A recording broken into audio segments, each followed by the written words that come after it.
V škofijski Karitas pomagajo z rednimi paketi s hrano iz Evropske unije, z oblačili in podarjenim materialom, izredno pomočjo pri nakupu življenjskih pripomočkov oziroma naprav, pa tudi s plačilom položnic in letovanj otrok ter svetovanjem. Dejavnost je vedno bolj pomembna, ker ljudi je tudi vedno več, ki potrebujejo pomoč.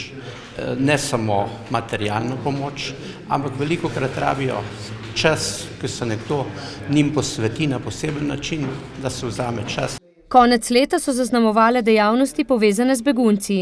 Ti so sicer upravičeni do drugih paketov pomoči kot državljani, ki so jim letos razdelili.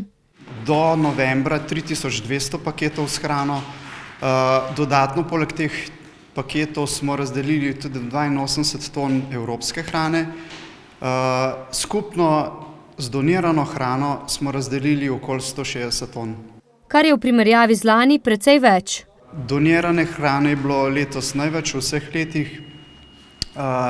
Temu pač botruje tudi razlog begunska kriza ter ukrep iz tako imenovanega ruskega embarga.